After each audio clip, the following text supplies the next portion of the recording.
I know a woman, Nadia, who has been practicing at Real Love, progressing somewhat slowly for 2 or 3 years. She was, in her defense, a world-class victim. Keep in mind that whenever I say that somebody is a world-class victim, who they are isn't a world-class victim. Nobody's born a victim.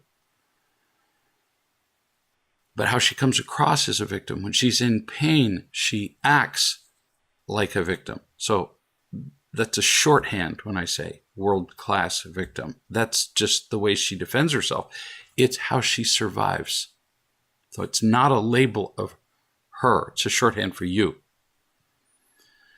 World-class victim, drama queen, confused, unhappy. It was really a terrible scene. And then she decided to go all the way in. After all this time, I said, what do you got to lose? How can you lose by trying something different? Instead of piddling around, and you can half trust 1,000 people, and it doesn't multiply to 500 times trusting. No. You can half trust 1,000 people and you got nothing. Like jumping halfway across a canyon 1,000 times. It's called dead 1,000 times. So I said, give it a shot. So she went all the way in and really trusted somebody to love her. Just one person. That's all it takes. Being loved by one person changes the world. You're not alone anymore. You couldn't be worthless, and on and on. Well, it was like a rocket taking off for her. She started trusting. She was feeling. She was happier. She was stronger. It's an amazing thing to see when somebody trusts. Like stunning, like sunrise. No exaggeration. So she had a chance in a week or so to visit her mother, who lives several hours away. For a week, she decided. Now, when she decided to visit her mother, who is a bigger victim than she is, I thought, whoa, that's going to be more than you could handle. But she'd already made her reservations and she was going. And keep in mind that her mother is the person who inflicted the I don't love you wound on Nadia for her whole young life. A wound that has persisted and festered and caused a lifetime of pain and the selfish behaviors that inevitably follow, like victimhood and drama. So she's going to go and spend a week with the woman who trained her to be a victim. Well, this is going to be interesting, which isn't the same as fun. So she messaged me by Skype and said in an hour or so, she was going to talk to her mother about the upcoming visit. And her mother had, up to this point, been unaware that she was coming to visit. Nadia said she was hyperventilating. She was anticipating the demands that her mother was going to make, the whining, the victimhood, the drama, everything. Now, you're wondering, how could there be all this about her calling and saying she's coming? Oh, because I'm coming on Nadia's part is followed with her mother by, well, why didn't you tell me sooner? Well, who's coming with you? Well, what do you want to do while you're here? Let's plan it down to the second. Well, I have to work one of those days. It just goes. With her mother, you can't say hello without turning it into a drama. What do you mean by hello? Oh, there are lots of people like this. So Nadia, in anticipation of this call, was just beside herself. She said, what can I say to her? I feel like a helpless child. Yeah, just like she did all of her life. And I said, you are a helpless child. Or at least you feel like one because you've always been one. You were trained to be helpless because your mother in her drama loves to have you helpless. She sets up a stage, your mother does, and sets characters on the stage and tells them where to move. On a stage or a chessboard, take your pick. So as a character on her stage, you're helpless. But all of this is what was done to you all these years. Your victimhood, your pain. It's not who you are. She wasn't getting it because I hadn't told her what to say. I was trying to lay a foundation for why she was all excited and anxious and hyperventilating. So she essentially repeated, what do I say to my mother? I said, first, you give me a single sentence that you would anticipate she would say. That should be pretty easy for you since you've heard her rant all your life. She went, oh. She had to choose one of 1,000 that came into her head immediately. She said, well, she would start complaining about something, about how unfair it is and how people don't do whatever, because that's what she always does. Doesn't even matter what the subject started out as. She's going to start complaining about something, her mother. So I said, so what can you say to that? She says, I have no idea. Nothing I've said has ever made a difference. You can't reason with her. I said, but you can listen to her. All these years, you haven't known how to listen to her because she's never listened to you. So who would have taught you to really listen? Nadia said, show me. What's listening look like? I said, I'll give you an example. I'm not telling you what to say to your mother. I'm not. Don't memorize these words. It's the feel of the thing. I'm going to show you what listening is like. What you say is up to you. Depends on what she says. But you could say to your mother, who's whining and complaining, and finally takes a breath. She laughed at that because her mother talks nonstop. You could say, Mom, life can be really difficult. And all your life, you've carried a large burden. I don't know how you've done it. And I admire you for it. I can't wait to see you in a week and wrap my arms around you. Nadia was stunned, completely silent. Imagine, she's never heard an example of real listening. What did I just say? Well, yes, Mother, you have had a really difficult life, and you're a hero to have survived, and I can't wait to see you. That's exactly what her mother's always wanted to hear from her. Actually, if you were to ask her mother, what have you wanted to hear all these years? She wouldn't know. She couldn't articulate it. That's why she keeps whining. She's wanted to be understood and loved, and that's what I just gave her an example of doing. Nadia said, you're kidding. That's it? That's the whole response? I said, yep. Short. Listening. She said, but that's not giving her sympathy and enabling her victimhood. No, you noticed. It's not. Look at the message. Life is hard. It's a tiny bit of teaching that it will always be so, and kind of a little, so lighten up. Life is hard, but that's only a tiny bit of teaching. She won't notice it. She really won't. You've carried the burden. True. I don't know how you've done it. Well, that's still true. Without any unconditional love in her life, how has your mother even survived and not just disappeared into depression, schizophrenia, a bottle, whatever, like many people do? And I can't wait to see you. Well, what a welcome truth in contrast to her crappy life. So now, in the past, if you had said that, you would have said it with a tone of sympathy. You would have, oh, Mom, life is hard. I just don't know how you've done it. I can't wait to come and comfort you. Ooh, yuck. I mean, that would just be awful. That would be enabling her. But not now. Now you feel loved yourself.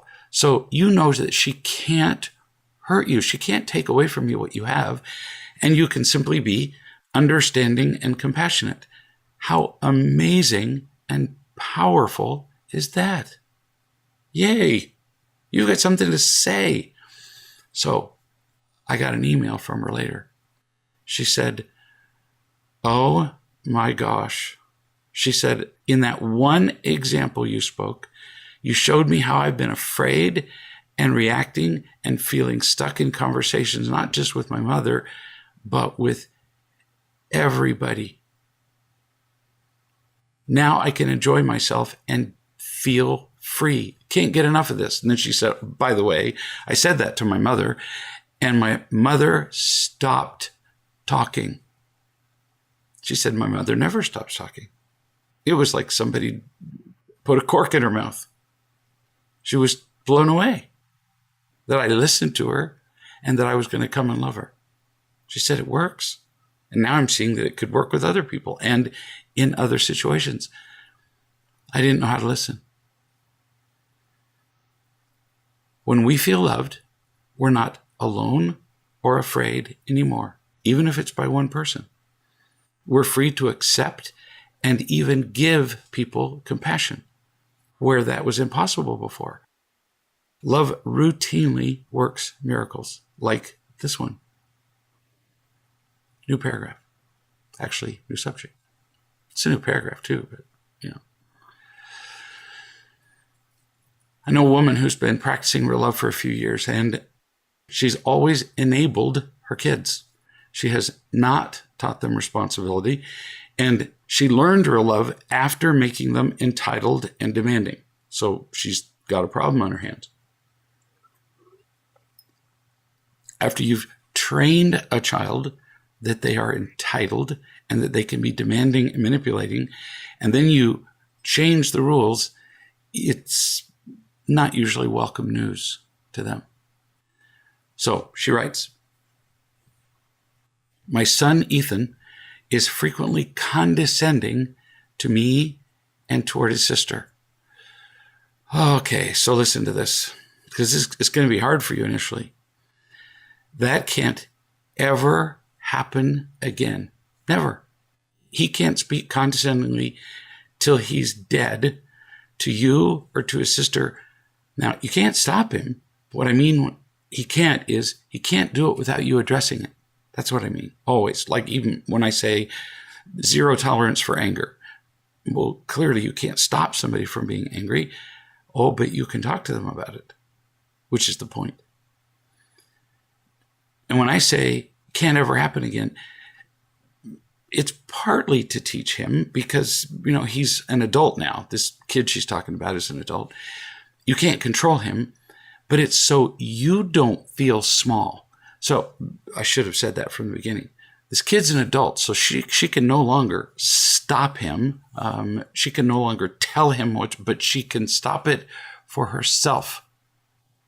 Because every single time he's condescending, she feels less worthwhile. She feels small. She had never seen that before. And each time you allow somebody to be condescending to you, you're handing them a permission slip. No kidding. To do it again the next time. And you're anticipating them doing it the next time because they have your permission slip. And so now you feel small twice. This is awful. You feel small a lot, kid. At home, at work, everywhere. And it makes you unhappy because you feel less than, inferior, unworthy. And you wear it on your forehead. I feel small, use me. No, you do. And so that invites people to walk on you. And you hate that, not realizing that you've given permission to people to walk on you by behaving small. You act small, they walk on you, and you go, oh, sorry, did I make you trip? Well, they're certainly going to walk on you the next time, and you're just going to eventually feel like a brick in the middle of the road. And it only happens, this whole cycle of condescending and feeling small, with Ethan, your son, and with others because you allow it.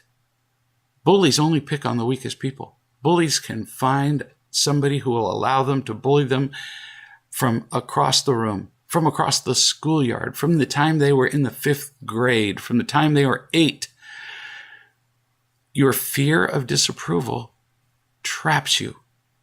You're afraid that he'll disapprove, so you let him talk to you like that, as opposed to saying something about it, because heaven forbid you should say something and he would be angry at you.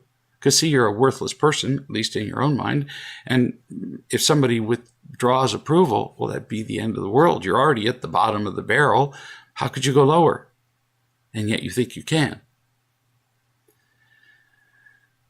You continue. I'm not sure he's aware of it. Some, maybe some consciously, but mostly not. He just unconsciously abuses you because you're easy and it makes him feel strong. I'm not sure he's aware of it, but I was trying to let him know that he does this. If you were trying, you were probably failing. And I just went about it wrong.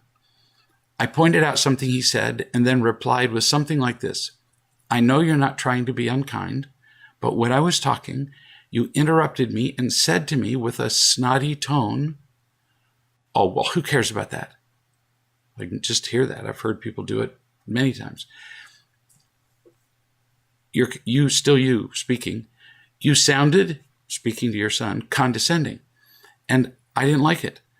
I don't think you mean to sound that way, but I just want to make you aware of it. I know I didn't do this right. Now you're speaking to me. Because I saw him bristle, just react with irritation. I thought I did it with no tone of any kind, but I must be doing it wrong. I really hope you hear me when I talk to you about this. This is me now. Because often you don't. You hear things that are not being said, and you don't hear things that are being said because your mind is just spinning in a fireball of fear. So you don't hear accurately much of anything. You're being ruled by your fear of disapproval, just like you were in a cage. You judge whether you did it right, like with Ethan, by watching for his disapproval, his bristling. In other words, you let other people define you. You let them define whether you're doing something right or wrong, and frankly, whether you're worthy or you're not. You cannot accurately judge your behavior by the response of other people. You can't, because they're filled with their own fear and anger and pain. And so the way they respond to you is determined by their decades of past, not by what you said in the moment. You've got to memorize that. So I'm going to say it again. You can't accurately judge your behavior by the response of other people who are selfish and in pain. And in addition, you become a slave to them. As soon as you allow them to judge who you are. I know him. He is condescending. Write it down. He is. You're not guessing whether he is. It's not like, well, because I'm really touchy, I feel that he's condescending. No, he's condescending toward just about everybody.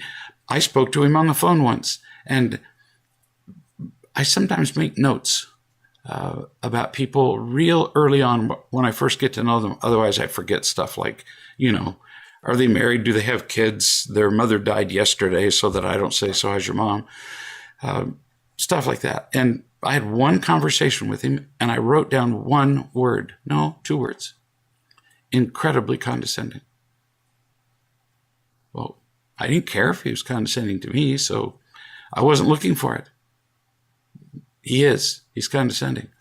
All of his life, he has watched you be manipulated by the disappointment of other people. So he sees you as weak and capable of being manipulated, even controlled. It's why he often does his chores sloppily. See, to the audience now, temporarily, he's living there with her because he's in graduate school. And she lets him stay there in exchange for doing chores around the house and the yard. And he's doing even now what he always did as a kid. He saw her as weak. And so she would say, go do your chores. And well, inside he's going, forget it. Stick your head in the toilet. I don't care. If she's that weak, why would he respect her? So he's now living with her as an adult and being condescending while he lives with her. This just gets richer by the minute. So, of course, he would bristle when he can't use the manipulation that he's accustomed to. You're saying, I'm seeing that you're being condescending. Oh, he doesn't like that. That's one of his favorite tools. So he's bristling. You just told him one of the only tools he's ever used in his life to get his way is suddenly unacceptable. No wonder he doesn't like it. You trained him to use this tool. And now you're saying it's not all right. He had to bristle. Duh. he wants to keep the tool. He wants you to back off and go, oh, sorry, didn't mean it. Go ahead and treat me condescendingly. He really does. It sounds ridiculous. It is, but that's how he believes.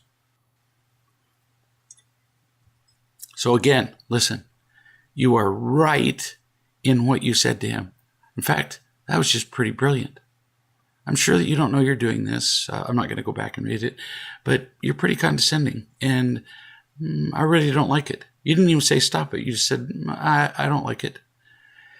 And you were actually a little soft with him. I would have been a little bit more direct. He's been doing this all of his life, and I would have told him, go ahead, do it one more time, once, and you can find another place to live while you're in graduate school. Mr. Tough, I'm in graduate school. I can do whatever I want. Big man who's living with his mother. Okay, fine. He needs the financial help. You're offering it, and he's treating you badly while you do it? Yeah, probably not. Because it's making you feel small. That's what I care about. I don't really care about teaching him a lesson right now. He's an adult. He can learn his lesson homeless. He can leave your house and do whatever. It's you I care about right here. So let me explain. You said, I know you're not trying to be unkind when I was talking, but you interrupted and said to me with a snotty tone, who cares about that? You sounded condescending and I didn't like it. I said I wasn't going to go back and read it. Forgot that I reprinted it. I don't think you mean to sound that way, but I just want to make you aware of it. Wow. I mean, it was beautiful. It was lovely. It was almost poetry. But look how tenuous your language is. Kind of, in other words, not certain. You said, I know you're not trying to be unkind. Wrong. He is trying to be unkind. That's how he gets his way.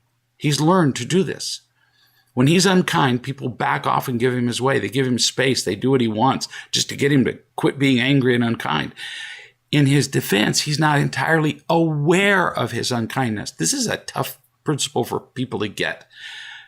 You are lying, I'll say to somebody, and they'll say, I wasn't lying.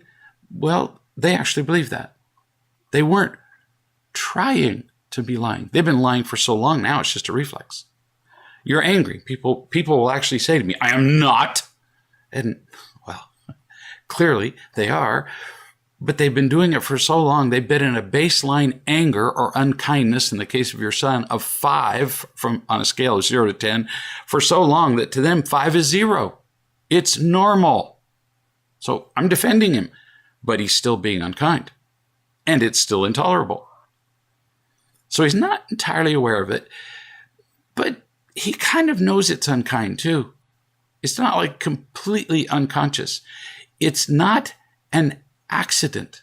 Now keep listening, because this is tricky understanding philosophically.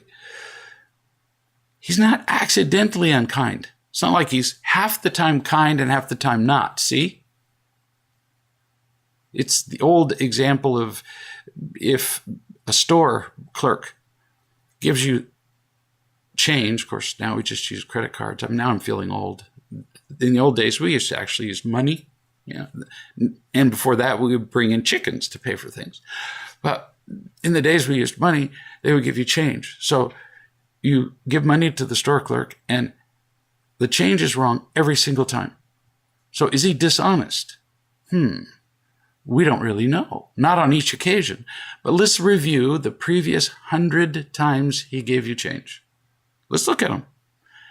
50 times he gave you too much, and 50 times he gave you too little.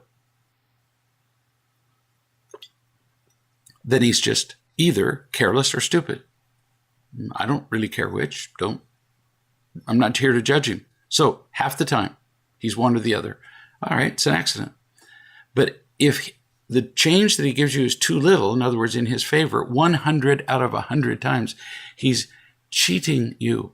And I've watched people cheat and lie and absolutely not be aware that they're doing it. They're just doing it because they're in so much pain, they get advantage in every circumstance they possibly can. Okay, well, that's what your son is doing. He doesn't express gratitude half the time and is unkind half the time. No, he's choosing unkindness, even though he's not entirely aware of it. It's not an accident. He can intend to do something, to be manipulative and unkind to get what he wants, but still be unaware of it. No kidding. Same with when people say, much like this, oh, I didn't mean to. Well, they didn't mean not to either. So somebody's careless and foolish and they're not paying attention and they drop a jug of milk in the old days when it was glass and they break it. A bottle of apple cider. There. That's usually a glass. Well, I didn't mean to. Yeah, and you didn't think about the possibility that it would fall and make sure that that hand wasn't overly burdened. Did you? No. He doesn't mean not to be unkind. He's not consciously aware of being kind. So if he's not consciously making a choice, then he's being unkind and it's not entirely an accident. He didn't accidentally choose his words or his tone. He chose to be snotty. He didn't accidentally say broccoli. No, he chose unkind words. So intentional, but partly unaware, which means he doesn't get away with this. When a newborn baby burps and throws up, okay, that's an accident, but not when he's 30 years old. So what could you have said? Now, I'm not telling you to change what you said because, frankly, it was really very good. But it was a little tenuous, which comes across as weak, and it's likely he'll do it again. I'm just going to give you an example. I believe you're partly unaware of what you choose to say. But it's not an accident that you are unkind and condescending. Not just now, but on many occasions. It's partly my fault because I don't say anything when you talk like this. But I love you enough to point it out now. You disregard people's feelings when you say something like, well, who cares about that? Because all you're thinking about is you. What you're saying is, who cares about that? You're saying, I don't care about that. You're actually saying, I don't care about you. That's not an accident. And you use it to feel superior, even though you're not entirely aware of it. Then, when he bristled, you backed off. Exactly wrong. He bristled, mostly unconsciously, precisely so you would back off. You do this with employees at work. You've talked to me about this, about how your employees don't respect you. And it's because you do with them exactly what you do with Ethan. Get this? It's the same thing. You come across as weak, so they walk on you, and then you go, what? Why are they treating me like this? Because you let them. I promise you, if I were in your workplace and I issued the same instructions that you do, I wouldn't get the reaction you do. Wouldn't happen. And I wouldn't be mean. They just know I don't have walk on me across my forehead. I really don't. You do. You want proof? There it is. They control you with their disapproval, just like Ethan. And you just feel like you're in prison everywhere you go. Nothing you can do is right. Everybody controls you. Geez, it's kind of sad, kid. So what could you have done? When he bristled, immediately say, and now you're irritated that anybody would dare to correct you. How could somebody have the gall to correct you? That's an arrogant and selfish response. Just like your condescension is. You can do this all you want. Be condescending and arrogant. I can't stop you. But pay attention. Not while you're in this house. Not ever. Not even a little. So the next time you do it, I'll point it out one more time. And you'll deny it and you'll say, oh, it wasn't this time. And I'll say, I don't care whether you believe you were doing it. You were. Why would I bring up something you wouldn't like? That would be just dumb. I don't like conflict. So I'll give you the next time, kind of as a, throwaway practice. But the time after that, you'll move out. You'll move out within 2 days. So you choose. It's whether you want to live here or whether you don't. You choose by your condescension. It takes this much to get a point across to somebody who has felt entitled for 30 years. This kid feels like he can do any dang thing he wants. And maybe he can, but not in your house, because then you just feel terrible. New subject.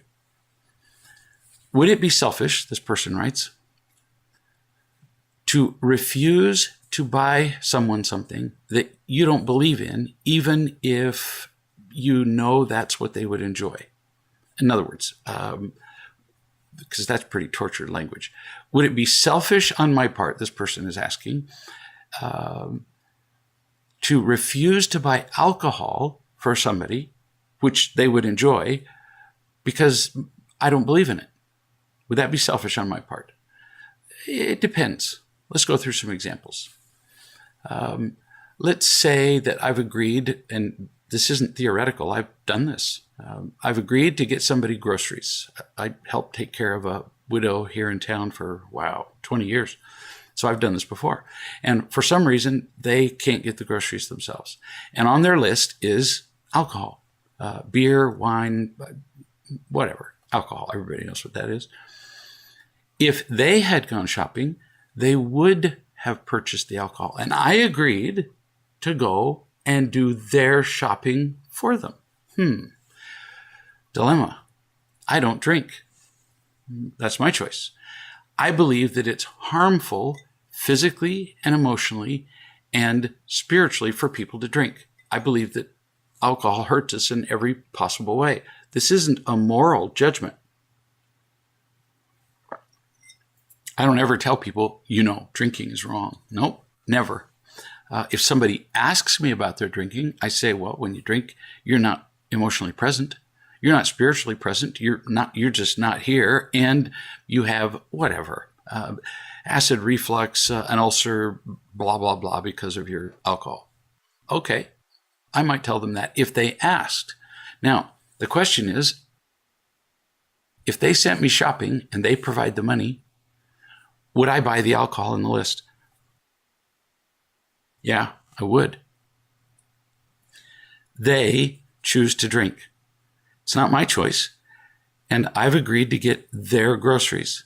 Now, some people would disagree with me. I don't care if you do. This person asked me what I would do. I agreed to get their groceries. Refusing to buy the alcohol on their list would be like going to dinner with a friend who I have chosen to accept, and I've chosen to pay for the meal. Follow the metaphor because it works. Then at this meal that I'm enjoying with my friend, they order a beer, and I refuse to pay for it. That just doesn't even make sense to me. It would never happen that I would refuse. I've taken many people out to dinner and paid for a drink. Now, what if they want 2 beers? And I know my friend would become relatively emotionally absent at that point. Then would I refuse? Still wouldn't, but I would speak. I would say, John, I've done this with good friends. When you drink more than 1 beer, you kind of disappear. You're not here. So you can make any choice you want to. But if you drink 2 beers, I'll go home. I'll still pay for the meal. I'll still love you. I'll still meet with you again. But I don't choose to be here, or actually I choose not to be here if you're not here. Because after all, the meal wasn't about eating together. We could, pick up the phone and eat together on the phone. It doesn't make much sense. The point was being together. And if you drink 2 beers, you ain't here. And I've had people say, oh, no, I'm good after 2 beers. No, you're really not. One of the first things to go when you drink alcohol is your ability to know how impaired you are. That's why when people go to drive in their cars and they can barely even speak, and you say, you're going to be okay to drive? Huh? What'd you say? And then they say, sure, I'll be able to drive. Well, they probably will, halfway down the driveway. People who drink don't know how impaired they are. Same with somebody who curses or hates religion or hates religious groups or hates gay people or has different political views or whatever, am I willing to accept and love them as they are? Yes. And spend time with them. Oh, that's a really separate question. I get to ask those questions of myself. I'm willing to accept anybody as they are, but do I have to spend time with them? No. Do I have to keep spending time with somebody who's drinking at a meal I'm at? No.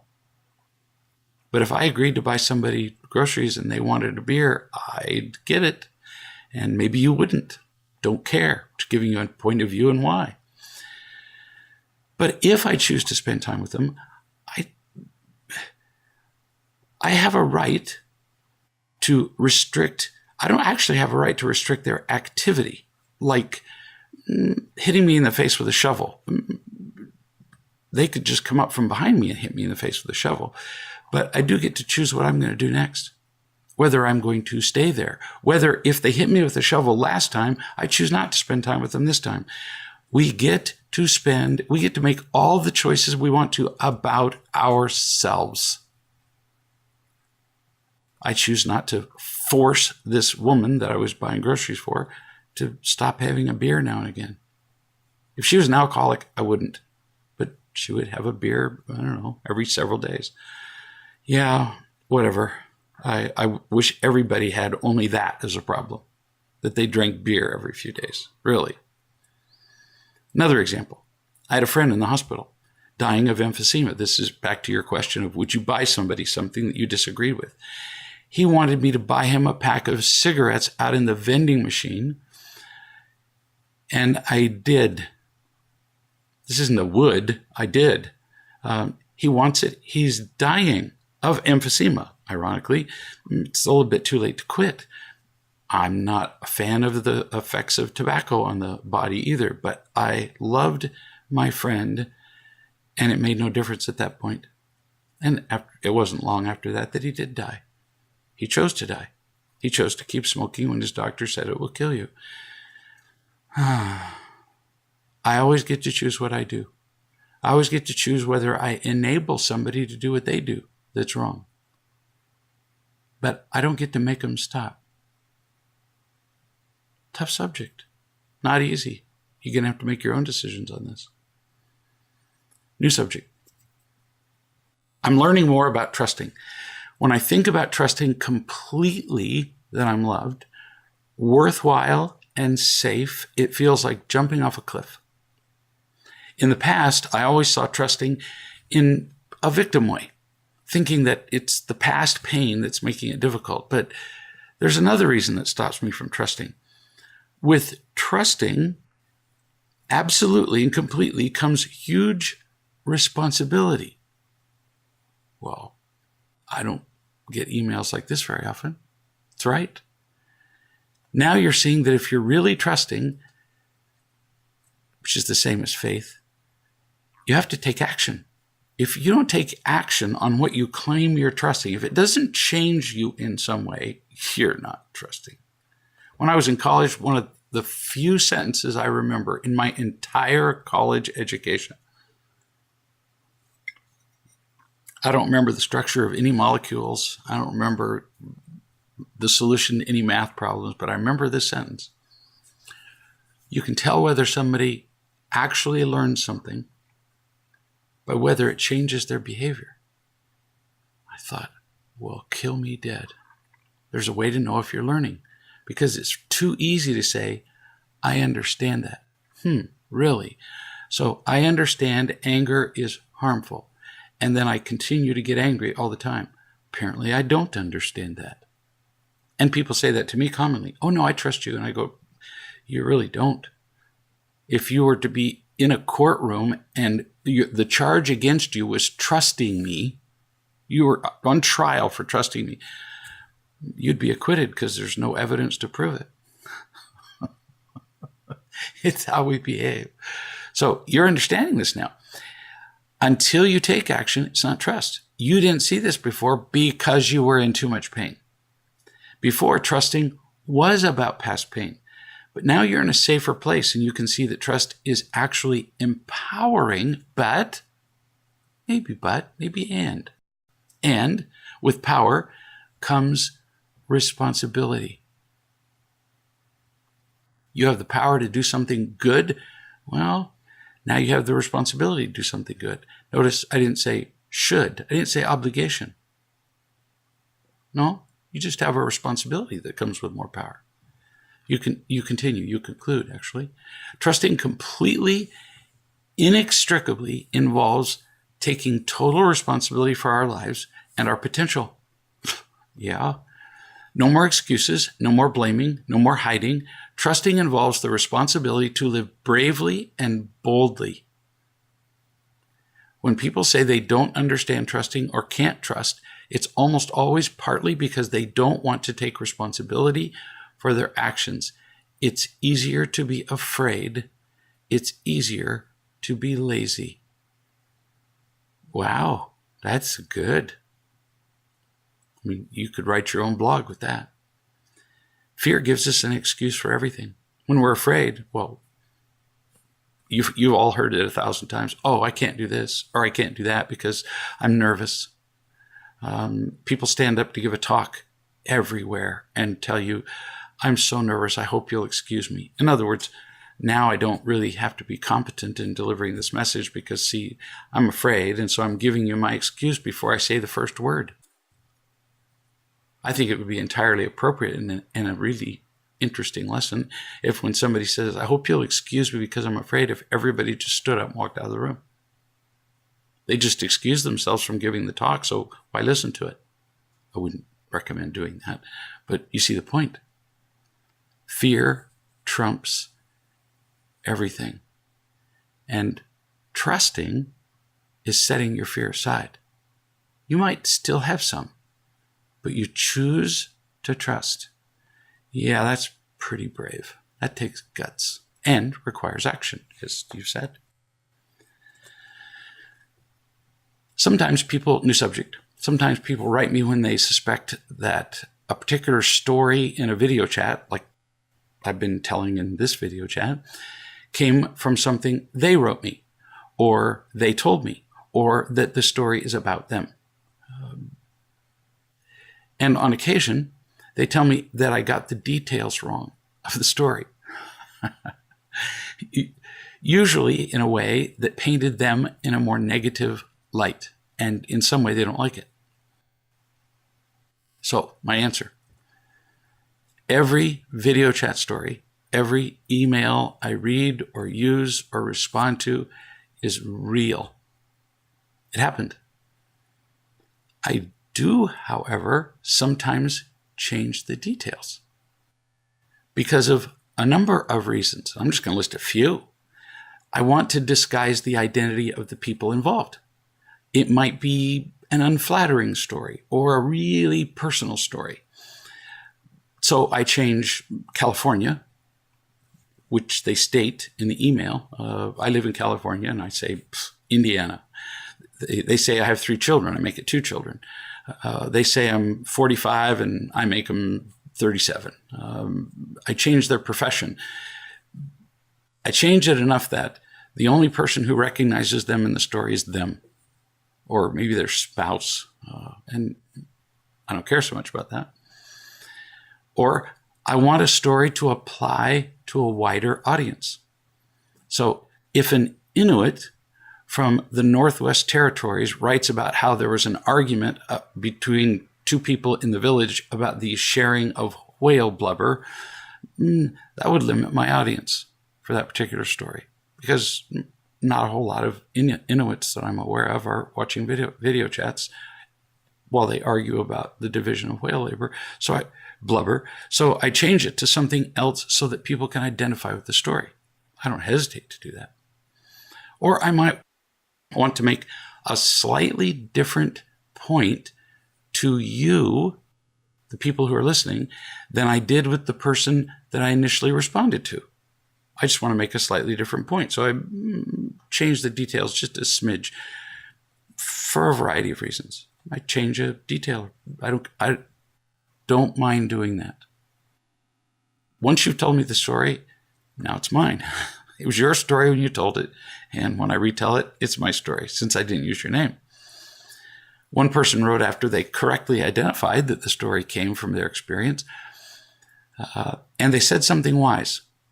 They said, I saw that the story wasn't entirely about me, but it was still relevant to me. That was nicely done. True for all of us. The story may not be exactly about us, but it's relevant to us. I'm in the process now of writing, I've written. We're in the process of filming and all the stuff you have to do when you do that. Parenting training. Teaching parents in a really much more direct and personal way how to raise children. And often I will say to them, like, for example, I'll tell a story about a 6 and 8-year-old who are fighting. And I'll say, now, watch out, because half of you are sitting there going, well, but I don't have a 6 and 8-year-old who are fighting. Well, maybe not. But you have a 12 and 14-year-old who are in some kind of conflict, or you have an 11-year-old who's cutting herself, every word I say about resolution of a conflict has to do with how do you love and teach a child. So it doesn't matter what the ages of the kids are, or how many, or what they're doing, frankly. What's the difference between a 13-year-old who's playing video games and a 16-year-old who's using porn? Yeah, pretty much none. Really, no kidding, almost nothing. And the same is true with the people who write in for the video chats.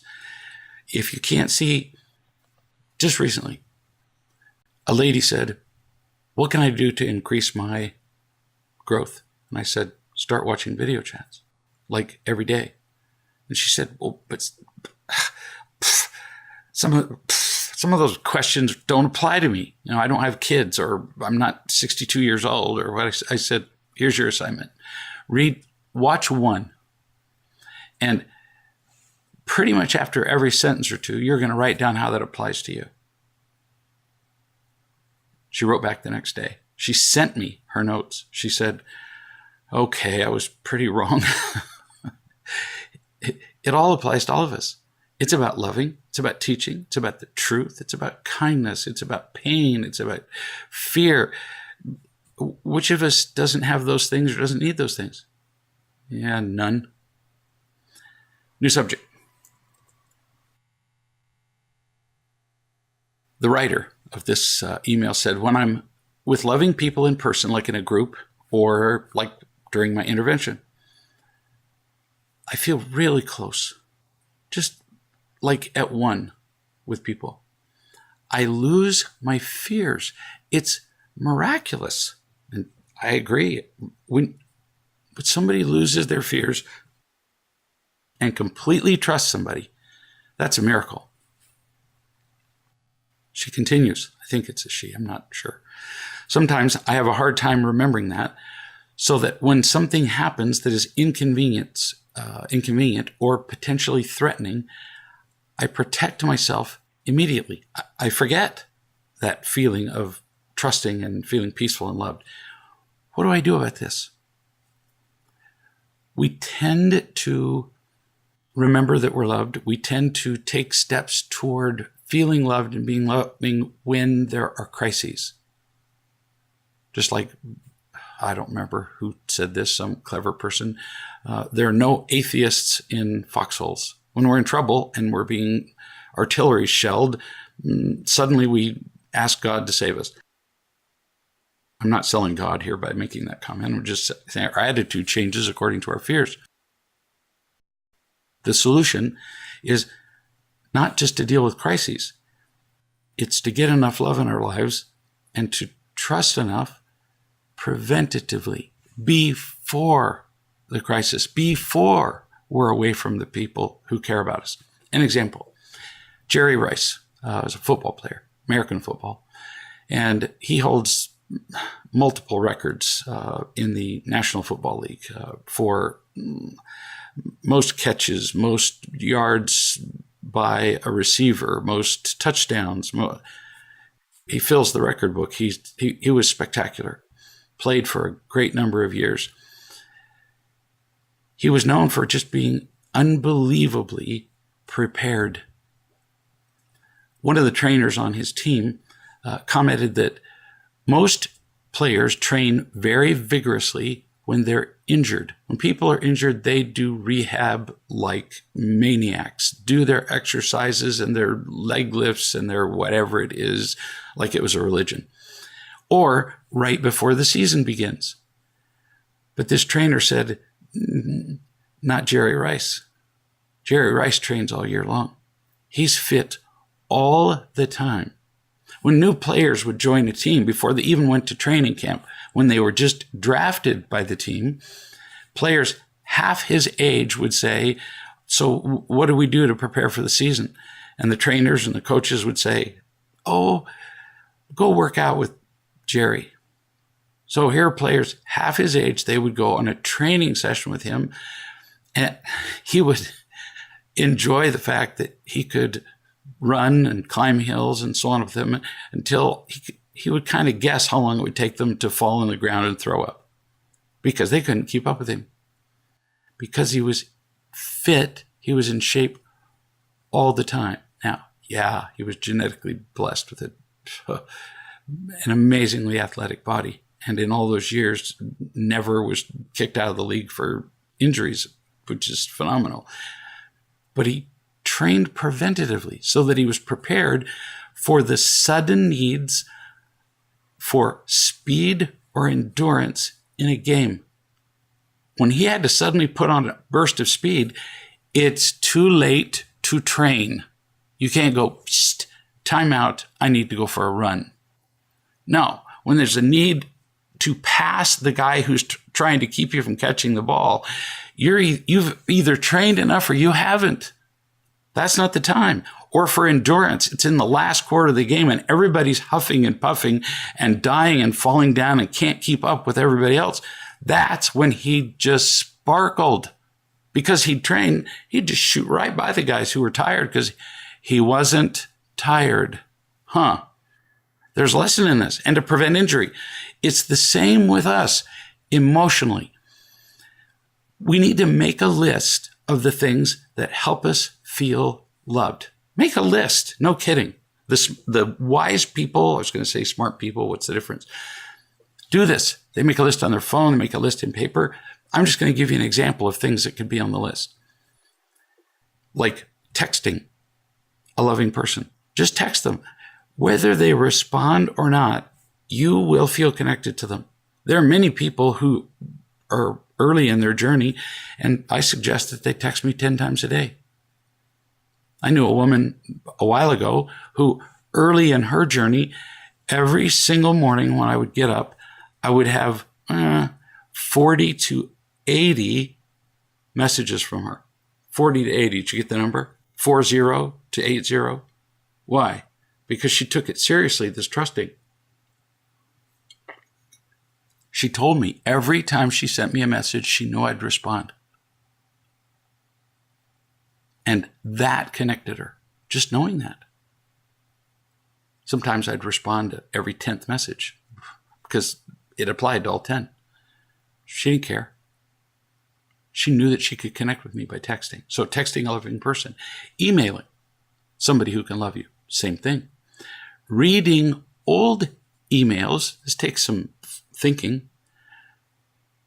We've all had text messages and emails from somebody in the past where we've just thought, oh, I feel connected to that person. And then what do? Delete them? That's kind of dumb. It's like getting a Christmas present that you can use for years, then throwing it away and asking why you don't get another one. Isn't it? So we keep them and we read them. We listen to video chats, not so much for the answer to a particular question about what to do with an 8-year-old who, whatever. It's the tone. It's the, in the end, love is the answer. Peace, freedom, joy. That's what we get. You read a passage out of a real love book. Get another real love book and read a new one.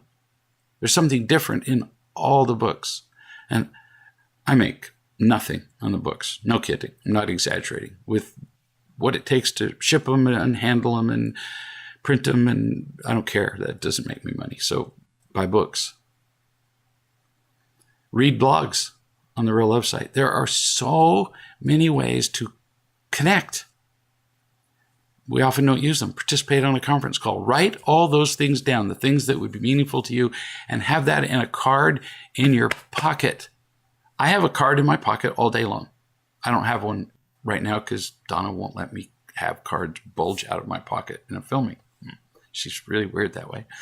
But I have a card in my pocket all the time with things that need to be done, just so that when I go, I've got an hour. I think I'll go outside and pile type 3 riprap rocks along the creek. You can look that up if you want, what that is. That's on my card. Today, I ordered 18 tons of number 57 gravel to use in various ways around the yard because it was on the card to do today. If I wait till I need the 57 gravel when there's none, I won't have any. And what if the truck can't come for another week? We have to do this with our emotional lives or we run out. And we don't regularly and preventatively and steadily grow from the things that are available for us to help us grow. We just need to be more aware. We need to pay attention. It ain't that hard to write them down. So if you have a free 30 minutes and you're wondering, what do I want to do now? Pull out the card. Or these days, it's on your phone somewhere in a location that is unknown to me because I don't use my phone for anything but, texting and phoning. Then I would take it a step further. Set your alarm for every hour or 2 hours, whatever, you decide. And every time your alarm goes off, just like people use their alarms for taking medications, you pull out the card or you pull up the file on your phone and you do one of the things that's on the list. You do that preventatively, you will become stronger and you won't have as many crises and won't need as much help with solving them. It is an infinitely better way to live. Ask Jerry Rice.